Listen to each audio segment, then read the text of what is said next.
Hello दोस्तों, welcome to money stalkers. देखिएगा, इस वीडियो के अंदर हम लोग बात करने वाले हैं चार कंपनीज के बारे में। तो बेसिकली जो इन चार कंपनीज के बारे में हम लोग बात करने वाले हैं, वो हर एक कंपनी हमें आईटी सेक्टर से बिलोंग करती है और हमें आईटी सेक्टर के अंदर और 200 ज़्यादा आपको पैनिक लेवल देखने को मिल सकते हैं और हमें गिरावट का एक चांस हमें नजर आ रहा है। तो इसके पीछे का क्या अपडेट्स निकल के आ रहे हैं और इसके पीछे की विद फुल प्रूफ मैं आपके साथ शेयर करना चाहूँगा। पहले भी दोस्तों ऐसा हो चुका है, जब हमें अपडेट्स नहीं नज़र आ रहा था और उसी अपडेट्स के रिगार्डिंग हमें उस वक्त भी आईटी सेक्टर के अंदर हमें गिरावट देखने को मिल चुकी थी। तो उसी रिगार्डिंग फुल प्रूफ के साथ मैं आपके साथ शेयर करना चाहूँगा। सबसे पहले अगर आप देखोगे तो एफओएमसी मीटिंग हमें पहले भी दोस्तों देखने को मिला था। उस एफओएमसी मीटिंग के अंदर हमें यूएस का जो डेटा था उसके अंदर आपको रेपो हाइक देखने को मिला था, यानी कि रेपो रेट को हाइक हमें करते हुए देखने को मिला था। उसकी वजह से गिरावट हमें देखने को मिल रही थी। फिर अगली जो हमें एफओएमसी दोस्तों जो मीटिंग थी वो इस महीने अगले महीने दोस्तों आपको देखने को मिलने वाला है। नवंबर के महीने हमें देखने को मिलने वाला है।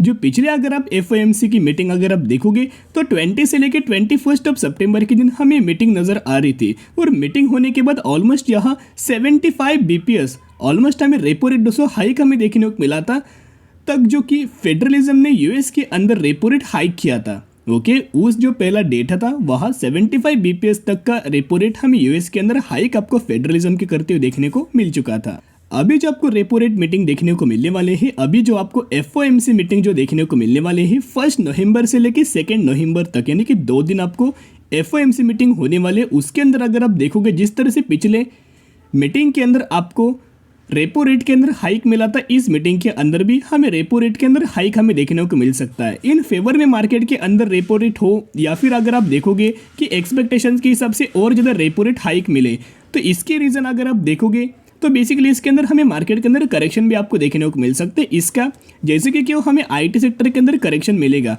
इसके पीछे का रीज़न एक ही है। तो बेसिकली दोस्तों आपको पता होगा जो इन्फोसिस हो, विप्रो हो, टीसीएस हो या फिर हमें एचसीएल टेक्नोलॉजीज निकल के आए, यानी कि जो भी कंपनी हमें जो बिलोंग करती है आईटी सेक्टर के, उन कंपनीज का जो मेजरली रेवेन्यू जो सोर्स होता है, नेट प्रॉफिट का जो सोर्स होता है, यूएस हमें ये सोर्स निकल के आ जाता है। इंडियन स्टॉक मार्केट या फिर इंडियन आईटी कंपनी ज़्यादातर यूएस से ही अपना रेवेन्यूज हमें ज़्यादातर जनरेट करती है। मोर देन 50% का रेवेन्यूज हमें यूएस से जनरेट यहाँ इंडियन आईटी सेक्टर हमें करते देखने को मिल जाता है। तो अगर यूएस के ही अगर रेपो रेट के अंदर हाइक हमें देखने को मिले और यूएस के अंदर करेक्शन हमें देखने को मिले, तो उसका जरूर इम्पैक्ट आप अगर आप देखोगे तो इंडियन स्टॉक मार्केट के ऊपर as well as IT sector के अंदर हमें देखने को मिल सकता है। सबसे पहले दोस्तों फुल प्रूफ मैं आपके साथ शेयर करना चाहूँगा टीसीएस के बारे में। तो बेसिकली टीसीएस की अगर बात की जाए तो नंबर 1 कंपनी बिलोंग करती है एज वेल एज सेक्टर के अंदर मार्केट लीडर हमें कंपनी दोस्तों बिलोंग करती है। लेकिन अगर आप पिछले 6 महीने में अगर आप इनका रिटर्न प्रोफाइल देखोगे तो इनकी मीटिंग कब थी, जब हमें एफओएमसी की जब मीटिंग कब थी, पिछला 20 से लेकर 21 डेट के अंदर हमें मीटिंग निकल के आई थी, जहाँ सितंबर के अंदर।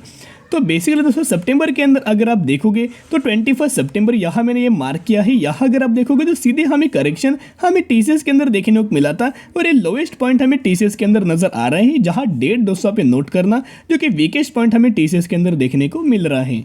सेम मैं आपके साथ इन्फोसिस के बारे में दोस्तों भी शेयर करना चाहूँगा, जहाँ आपको सेकेंड लार्जेस्ट आईटी सेक्टर की सेकेंड पोजीशन के ऊपर ये कंपनी हमें देखने को मिल रही है। बेसिकली पिछले 6 महीने में अगर आप इन्फोसिस के अंदर भी देखोगे तो ये डेट कंफर्म करना 21 सितंबर के दिन। उससे पहले हमें करेक्शन सीधे इन्फोसिस के अंदर भी देखने को मिला था। जिस तरह से हमें जो करेक्शन है हमें टीसीएस के अंदर नज़र आ रहा था, तो जिस तरह से टीसीएस के अंदर करेक्शन हो उसी तरह से इन्फोसिस के अंदर भी दोस्तों हमें करेक्शन देखने को मिला था। पहले तो अच्छी खासी बेसिस के ऊपर रिकवरी हमें नज़र आ रही थी, लेकिन जब हमें यहाँ एफएमसी मीटिंग के अंदर एफओएमसी मीटिंग के अंदर जिस तरह से हमें नजर आई, रेपो रेट हाइक हुआ, उसी की वजह से हमें गिरावट इन्फोसिस के अंदर देखने को मिल चुकी है। एज वेल एज मैं आपके साथ अभी एचसीएल टेक के बारे में शेयर करना चाहूँगा, जहाँ एचसीएल टेक की भी अगर बात की जाए तो पिछले 6 महीने में आप यहाँ देख सकते हो 21 सितंबर के दिन हमें उससे पहले हमें एचसीएल टेक के अंदर भी हमें करेक्शन नजर आया, या फिर आप बोल सकते हो गिरावट हमें नजर आ रही। और ये जो गिरावट का भी जो हमें रीजन से, जो भी गिरावट का जो कारण है वो आप इन मीटिंग के रिगार्डिंग बोल सकते हो, रेपो रेट हाइक की वजह से बोल सकते हो। और लास्ट में आपके साथ विप्रो के बारे में भी शेयर करना चाहूँगा। विप्रो को भी अगर आप पिछले 6 महीने में अगर आप देखोगे तो 21 सितंबर ये मैंने मार्क किया है। इससे पहले हमें विप्रो के अंदर भी दोस्तों स्लाइटली हमें करेक्शन देखने को मिला, स्लाइटली हमें पैनिक लेवल देखने को मिला, लेकिन इस 21 सितंबर के बाद जो हमें करंट बेसिस के ऊपर जो गिरावट, ये पैसेज दोस्तों जो मैं आपके साथ हाईलाइट कर रहा हूँ, देखिएगा जो मैं पैसेज आपके साथ हाईलाइट कर रहा हूँ, इसके अंदर जो हमें करेक्शन देखने को मिला है विप्रो का, वो क्वार्टर 2 का रिजल्ट का ही इम्पैक्ट हमें नजर आ रहा है। उसका सेकंड कोई हमें रिएक्शन आपको देखने को नहीं मिला, या फिर कोई दूसरी हमें एक नेगेटिविटी या फिर कोई पैनिक लेवल हमें देखने को नहीं मिली। तो ये पॉइंट दोस्तों आप ये ध्यान में रख सकते हो। जिस तरह से मैंने आपके साथ प्रूफ में मैंने आपके साथ शेयर कर चुका हूँ 20 से लेकर 21 सितंबर के दिन जिस तरह से हमें FOMC मीटिंग देखने को मिला, इसकी वजह से स्टॉक मार्केट के अंदर भी, या फिर आप बोलोगे तो IT सेक्टर के अंदर भी हमें करेक्शन नजर आया। अगली मीटिंग कब है? 1 नवंबर से लेकर 2 नवंबर तक हमें मीटिंग नजर आने वाली है, यानी कि अगले ट्रेडिंग सेशन के अंदर अगले हफ्ते के अंदर आपको दोस्तों देखने को मिल सकता है, जिसकी वजह से हमें मार्केट के अंदर भी और IT सेक्टर के अंदर भी हमें पैनिक लेवल का एक चांस हमें नजर आ रहा है। इसका मतलब ये नहीं कि हमें IT सेक्टर के सेल करके निकल जाना चाहिए, ऐसी बात निकल के नहीं आ रही, या फिर मैं आपके साथ कोई दोस्तों पैनिक लेवल क्रिएट नहीं करना चाहता। मेरा इतना ही मानना है, मैं इतने दोस्तों आपके साथ शेयर करना चाहता हूँ कि गिरावट से पहले अगर आपको पता हो कि गिरावट का कारण क्या है या फिर किस वजह से हमें पैनिक लेवल देखने को मिल सकते, तो वो इग्नोर करके विद फुल ऑफ कॉन्फिडेंस अपने स्टडी के ऊपर कॉन्फिडेंस रख के आप IT सेक्टर के अंदर लंबे समय के लिए आप दोस्तों होल्ड करके चल सकते हो। तो करंटली चारों कंपनी में से किन कंपनीज के अंदर निवेश करना चाहिए? विप्रो के अंदर निवेश करना चाहिए, इन्फोसिस के अंदर निवेश करना चाहिए, TCS के अंदर निवेश करना चाहिए, या फिर HCL टेक के अंदर निवेश करना चाहिए? मेरा एक ही मानना है, ये चारों जो कंपनीज है अच्छी खासी बेसिस के ऊपर फंडामेंटली हमें कंपनी स्ट्रॉन्ग निकल के आ रही और ट्रेंडिंग सेक्टर से बिलोंग करती है, जो सेक्टर आने वाले फ्यूचर में बहुत ज़्यादा आपको रिटर्न दे सकता है। सबसे पहले अभी बहुत ज़्यादा लोग विप्रो के अगेंस्ट होंगे कि विप्रो के अंदर निवेश मत करो, विप्रो के अंदर आपको लॉस ही लॉस देखने को मिलेगा। मेरा इतना ही मानना है कि करंट सिचुएशन बुरी है, तो करंट सिचुएशन को विप्रो को ऊपर दोस्तों मत दिखना।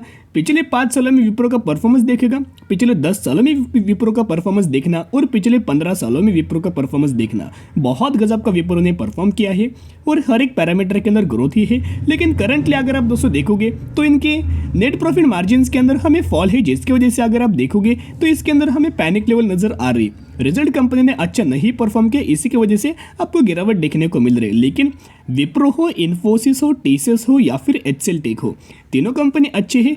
जिस भी कंपनी के अंदर आप जो भी कंपनी आपको पसंद हो, अगर आपको लगे कि इन चारों में से मुझे इन्फोसिस के अंदर जाना है तो इन्फोसिस के अंदर जा सकते हो, या फिर आपको लगे कि मुझे विप्रो के अंदर जाना है, विप्रो के अंदर अच्छी खासी गिरावट हो चुकी है, आने वाले फ्यूचर में शानदार तरीके से 800, 900, 1000 के भी ऊपर आपको विप्रो जाते हुए देखने को मिल सकता है। तो जिसकी वजह से किसी भी कंपनी के अंदर दोस्तों जा सकते हैं। लेकिन मुझे बहुत सारे लोगों को कमेंट सेक्शन में एक हमें क्वेश्चन आया था कि हम इन्फोसिस के अंदर बाइंग करें या फिर TCS के अंदर बाइंग करें। देखिएगा दोनों कंपनी अच्छे हैं, दोनों कंपनी फंडामेंटल स्ट्रांग है, दोनों कंपनी लॉन्ग टर्म बेसिस के ऊपर अच्छा रिटर्न देगी। लेकिन अगर आप इन्फोसिस का अगर आप परफॉर्मेंस देखोगे तो मैक्सिमम के अंदर आपको अच्छी खासी बेसिस के ऊपर ज़्यादा हमें रिटर्न देने वाली यही कंपनी है। 13,000% का शेयर होल्डर्स को इन्फोसिस ने मुनाफा दिया है। और जहाँ TCS की अगर बात की जाए तो TCS के अंदर आप देख सकते हैं मैक्सिमम के अंदर 2500% का शेयर होल्डर्स को इस कंपनी ने मुनाफा दिया है। तो इसके चलते पैरामीटर्स के वाइज स्टडी करो, इनके हर एक पैरामीटर के वाइज स्टडी कीजिएगा, कंपनी का परफॉर्मेंस देखिएगा, उसके बाद डिसीजन ले सकते हैं कि चारों कंपनीज बहुत अच्छे हैं। तो चारों में से कोई भी कंपनी के अंदर आपको पसंद है तो वो कंपनी को लंबे समय के लिए कंटिन्यू कर सकते हो। तो आज के लिए इतने, अगर वीडियो पसंद है जरूर वीडियो को लाइक शेयर एंड सब्सक्राइब कर सकते हो। फिर मिलेंगे, बाय।